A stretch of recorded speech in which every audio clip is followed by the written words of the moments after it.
2010-жылдагы июнь окуялары боюнча өмүрүнүн аягына чейин эркинен ажыратылган укук коргоочу Азимжан Аскаровго чыгарылган өкүм күчүндө калтырылды. Мындай чечимди жогорку сот бүгүнкү отурумунда чыгарды. Аскаровдун жана анын жактоочусу Вахитовдун кассациялык арызы боюнча алгачкы отурум 25 февралда болгон. Теманы кабарчыбыз Бактыгүл Султанбек кызы улантат.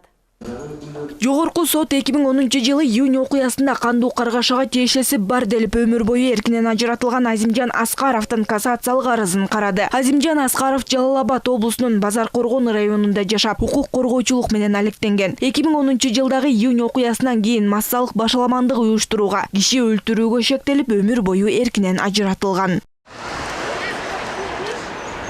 Сот отурумуна Санпа шейиттери коомдук уюму дагы катышты. Эскерте кетсек, 2010 жылдын 12 июнь күнү Ош-Бишкек жолундагы Санпа пахта тазалоочу заводунун жанындагы каргашада 16 адам курман болуп, экөө дайынсыз жоголгон. Ошондой эле 9 унаа өрттөлгөн. Санпа окуясына тиешеси бар делген 19 адам кармалып, алардын 17си өмүрүнүн аягына чейин эркинен ажыратылган. Санпа шейиттери коомдук уюмунун мүчөсү Кеңеш Калбаевдин айтымында, башкаларга сабакы болуш үчүн соттолуучу өз жазасын алышы керек. Жөнөкөй адам өлтүрбөдү да, бул күч алган адам өлтүрдү, аяусуз менен мыкаачылык менен өлтүрдү.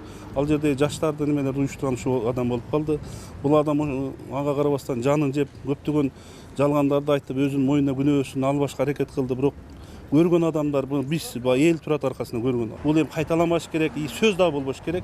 Азимжан Аскаров уюштурду делген аталган окуяда каза тапкандардын арасында милициянын майору Мыктыбек Сулайманов дагы бар. Каза тапкан тартип сакчынын карындашы Айгүл Сулайманованын айтымында, Аскаровдун ишинин кайрадан каралышы жаратты козгоп, жабырлануучуларды түйшөлтүүдө. Канкор адамды ушу боштондукка чыгаруу аракет кылып жатышат экен. Ошону менин талабым бир тууган катары биздин 2010 жыл бүгүнкү күнгө чейин кан жутуп, кансырап ушу бир туугандары апам артынан өтүп кетти. Андан кийин мынакей атам ооруп жатат ушу күндө. Аскаровдун жана анын жактоочусу Вахитовдун кассациялык арызы боюнча алгачкы отурум жогорку сотто 25 февралда болгон. Ал эми бүгүн болсо акыркы өкүм чыкты. Жогорку сот Азимжан Аскаров жөнүндөгү Чүй облустук сотунун жазык иштери жана административдик укук бузуулар жөнүндөгү иштер боюнча соттук коллегиясынын 2017 жылдын 24 январындагы өкүмүн күчүндө калтырды. Демек соттолгон Азимжан Аскаровдун жана анын жактоочусу Вахитовдун кошумча кассациялык даттануулары канааттандырылган жок. Аскаров Азимжан жөнүндөгү Чүй облустук сотунун жазык иштери жана административдик укук бузуулар жөнүндө иштер соту коллегиясынын 2017 жылдын 24 январындагы өкүмү күчүндө калтырылсын. Соттолгон Аскаровдун токтомакылыкы датың жатпай коюп алынган. Ошо менен сот отурум жабык жатат.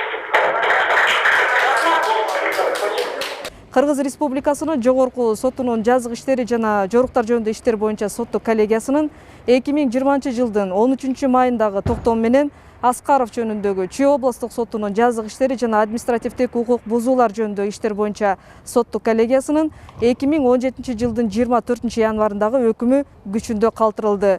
Соттолгон Аскаровдун жана анын жактоочусу Вахитовдун кошумча кассациялык даттануулары канааттандыруусуз калтырылды. Санпа шейиттери коомдук уюму сот өкүмүн адилеттүү деп эсептеп, мындан кийин бул маселе кайрадан козголбошу керектигин айтышууда. Анткени аталган окуяда бейгүнөө тургундар каза болуп, жабыр тарткандар андан көп. Ойлодук эле, бул алыгы акчасы көп демелер эле чыгарып алат деген деп ойлодук эле.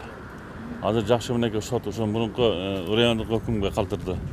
Рахмат ошо сотторго акыйкаттыгына. Укук коргоочулар дагы ушу элдин ынтымагын, биздин мамлекеттин стабилдүүлүгүн ойлосо, мындай иштерге, мындай эмеге барбаш керек. Себеби бизге стабилдүү мамлекет керек, тынччылык керек, элдин биримдиги керек. Белгилей кетсек, Азимжан Аскаровду 2010 жылдын 15 сентябрында Базар Коргон райондук соту өмүр бою эркинен ажыраткан. Бул чечим 2-3 инстанцияда күчүндө калган. 2016 жылдын 11 июлунда жогорку сот Бириккен Улуттар уюмунун кайрылуусунун негизинде 2 инстанциянын чечимин жокко чыгарып, ишти жаңы жагдай менен кароо үчүн жандандырган. 2017 жылы Чүй облустук соту кайра күнөөлүү деп таап, өмүр бою эркинен ажыратуу чечимин күчүндө калтырган. Бактыгүл Султанбек кызы, Рыскелдик Окулбеков, ЛТР, Бишкек.